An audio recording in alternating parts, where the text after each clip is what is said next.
तो स्वागत है आपका पाठशाला में। आज हम देख रहे हैं फुल वेव रेक्टिफायर। तो ये जो फुल वेव रेक्टिफायर है, जैसे कि अपना हाफ वेव रेक्टिफायर 50% एनर्जी को लॉस्ट कर रहा था, लेकिन ये फुल वेव रेक्टिफायर 50% एनर्जी को लॉस्ट नहीं करता है। डन है क्या? इसका भी कंस्ट्रक्शन सेम है। जैसे हम अगेन डीसी में हम वोल्टेज कन्वर्जन नहीं कर सकते, तो हम वोल्टेज का कन्वर्जन जो है वो ट्रांसफार्मर लगा के पहले ही कर देते हैं। उसके बाद हम क्या करते हैं, डायोड लगा के डीसी में कन्वर्ट करते हैं। तो ये भी ऐसा रहेगा। ये हमारे पास सोर्स है, दैट इज़ एसी का सोर्स है। तो जैसे कि हम डीसी में वोल्टेज कन्वर्जन नहीं कर सकते हैं, डन है क्या, तो हम क्या करते हैं, यहाँ पे ही एक ट्रांसफार्मर लगा के इस कन्वर्जन को कर देते हैं। डन है क्या? यहाँ पे जो हम यूज़ करते हैं ना, समझना ज़रा, यहाँ पे जो हम ट्रांसफार्मर यूज़ करते हैं, here the transformer used is a centre tap transformer. Done है क्या? ये थोड़ा नोट हो गया अपना एक। अभी ये सेटिंग कैसा होता है वो ज़रा देखना। सिंपल है, यहाँ पे एक डायोड लगाते, यहाँ पे एक डायोड लगाते, लगाया हमने, ये हो गया कनेक्शन, ये आ गया, हो गया, ये है सेंटर टैप, ये है, ये बन गया। अब यहाँ से हम पता क्या करते हैं, यहाँ से हम करंट को, यहाँ से हम लोड निकालते, ऐसे करके मान लो हम ऐसे करके, डन है क्या, यहाँ से हम लोड निकाल के जो भी अपना फ़ोन वोन चार्ज करना है उसको यहाँ लगाते हैं, या फिर आगे इस तरह कनेक्ट कर देते हैं, जो भी हम करें। डन है? तो हम इस तरह यहाँ से लोड को निकाल के ऐसे कनेक्शन देते हैं। डन है क्या? ओके, इसको मैं थोड़ा नीचे कर लेता हूँ कि मेरे को थोड़ा ईजी पड़ जाए, ऐसे करके। डन है? ओके, अब ज़रा समझना। ओके, ये तो थोड़ा हौच पौच हो गया, इसको और बढ़िया से करते हैं। यहाँ तुम्हारे लिए एक रफ डायग्राम बना देता हूँ, यही वाला पार्ट का खाली।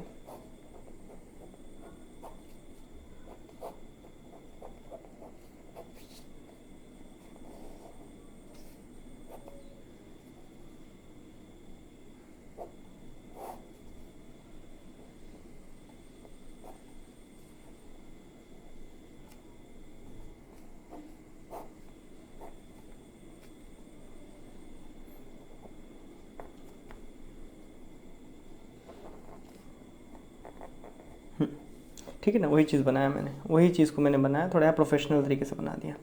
ये क्या है, वायर के ऊपर से जाके बाहर निकल रहा है। ओके, सो अब देखो, जो यहाँ पे जब फर्स्ट हाफ साइकिल आता है तो क्या होता है, लिख देते हैं यहाँ पे,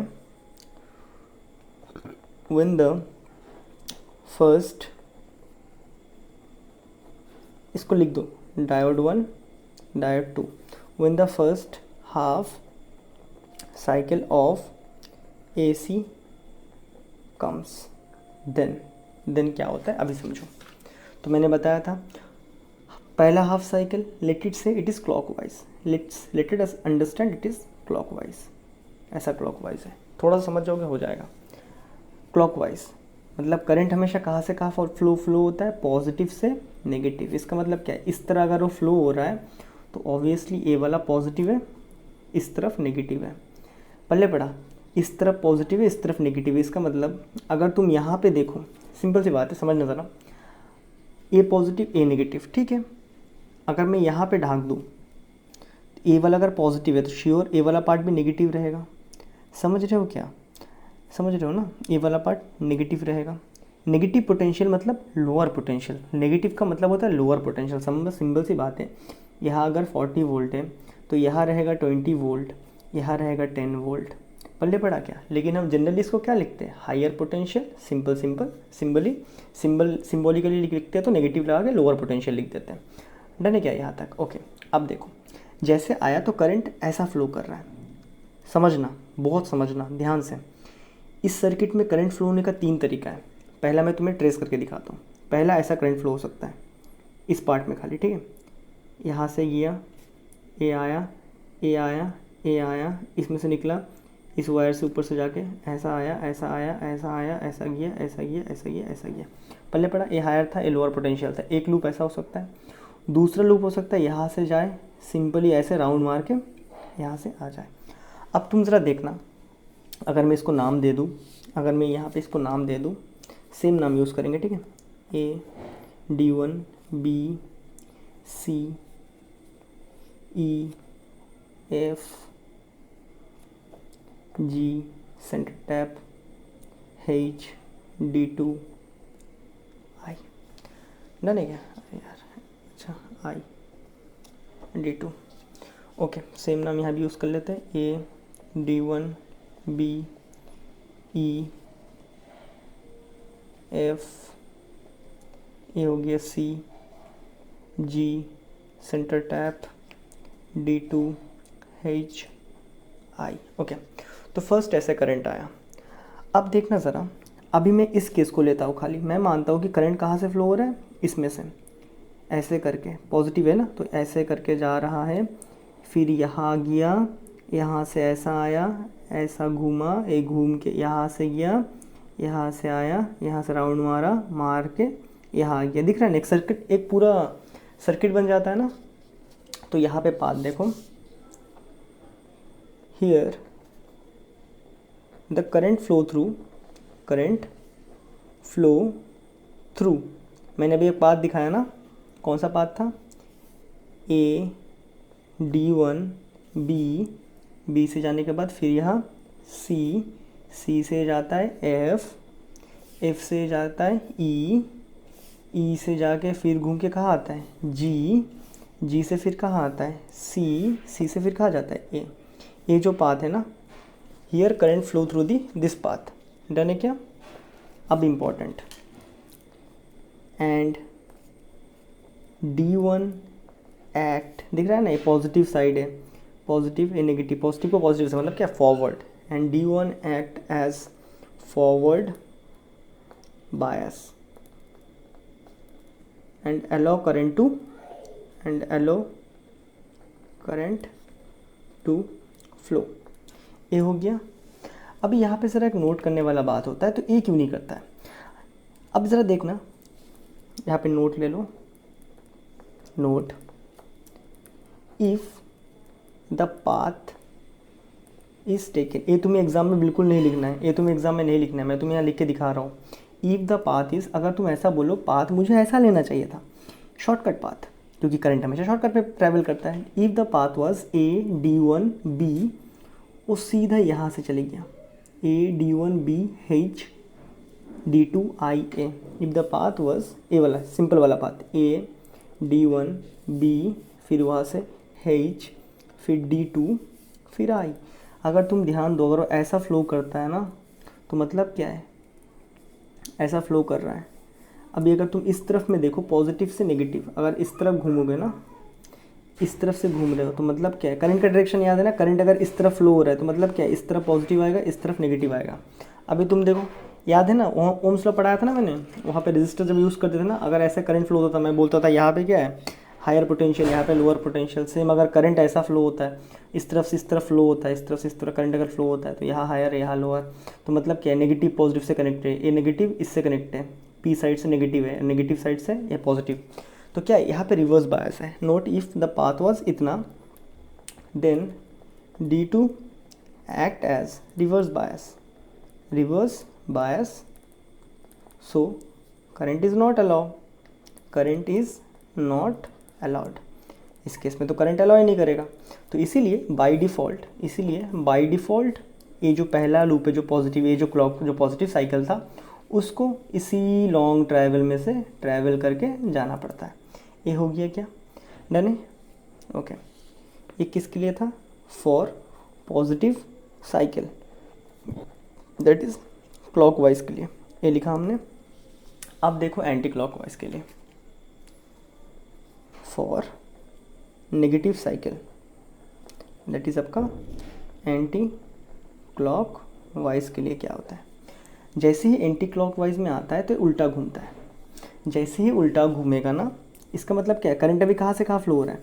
करंट ऐसे करके फ्लो हो रहा है। करंट कैसे फ्लो हो रहा है? मान लो ऐसे करके आपका करंट फ्लो हो रहा है। अभी ऐसे करके अगर करंट फ्लो हो रहा है तो तुम इसको देखो, करंट इस तरफ क्या है? ऐसे जा रहा है, इस तरफ जा रहा है, मतलब क्या है? A side as A positive behave कर रहा है, ए साइड नेगेटिव। करंट का डायरेक्शन में देखो, अभी जब एंटी क्लॉकवाइज आ रहा है तो ए साइड पॉजिटिव बिहेव कर रहा है, ए साइड नेगेटिव। इसका मतलब क्या है? D2 क्या है? फॉरवर्ड बायस में, ठीक है क्या? इसका पाथ भी मैं लिख देता हूँ। इसमें होता क्या है, जब ऐसे फ्लो करता है ना, तो ये क्या करता है? ऐसा देखता है, ए गया, यहाँ से गया, ए गया, ए आया, यहाँ से घूमा लॉन्ग पाथ, यहाँ गया, यहाँ आया, ए जंप, आया आया आया। पल्ले पड़ा क्या, ना क्या। For negative cycle the path is, कौन सा पाथ बताया था मैंने, आई, फिर D2, फिर जाता है वो H में, फिर H से जाता है कहाँ, C में, C से कहाँ जाता है, इस तरह घूम के आ जाता है F में, F से चले जाता है फिर वो E में, E से जाता है फिर G में, और G से जाता है सीधा सेंटर टैब में, सेंटर टैब से दोबारा आ जाता है I में। तो A होता है उसका direction. For the path is ऐसा, and D2 behave as forward bias and allow current to flow। Done है क्या। फिर से एक स्पेशल नोट ले लेते हैं यहाँ पे हम, स्पेशल नोट अपना। अब तुम बोलोगे कि शॉर्टकट में क्यों नहीं ट्रैवल करता है। अगर वो शॉर्टकट में ट्रैवल करता है, that is if the path is, अगर मान लेते पाथ ऐसा है simple, I D2 H B D1 A I, if the path is I D2 H B D1 A I, अगर ए पाथ होता तो तुम ध्यान दो करंट कैसा ऐसे करके फ्लो हो रहा है। तो इस तरफ जब तुम देखोगे करंट का हमेशा पॉजिटिव से नेगेटिव में आता है। तो मतलब क्या है, ए साइड कहीं ना कहीं पॉजिटिव जैसा बिहेव कर रहा है, ए साइड नेगेटिव। तो ये क्या है, पॉजिटिव, और ये तो नेगेटिव साइड है डायोड का, दिख रहा है ना। ये क्या करेंगे, रिवर्स बायस में आ जाता है। इफ़ द पाथ इज़ इतना, then D1 act as reverse bias and no current is allow, so अगर हम ध्यान देखें तो हम देख सकते पॉजिटिव साइकिल के लिए, क्लॉकवाइज साइकिल के लिए D1 इसको रेक्टिफाई कर रहा था, वहीं नेगेटिव साइकिल के लिए D2 इसको रेक्टिफाई कर रहा था। पहले पढ़ा, इसका मतलब क्या है, पॉजिटिव साइकिल को भी रेक्टिफाई कर रहा है, नेगेटिव साइकिल को भी रेक्टिफाई कर रहा है। तो हो गया ना फुल वेव को रेक्टिफाई, डन है। तो इसको भी लिखते हैं, डन है। एज एक्सप्लेन्ड, जैसे कि हमने एक्सप्लेन किया, अगर हम देखें ये अगर हमारे पास AC सप्लाई आता है, ये अगर हमारे पास AC सप्लाई आता है T, डन है क्या, ये आपका AC सप्लाई है जिसमें मैग्नीट्यूड कंटिन्यूस चेंज हो रहा है। तो जैसे ही हमने यहाँ पे एक फुल वेव रेक्टिफायर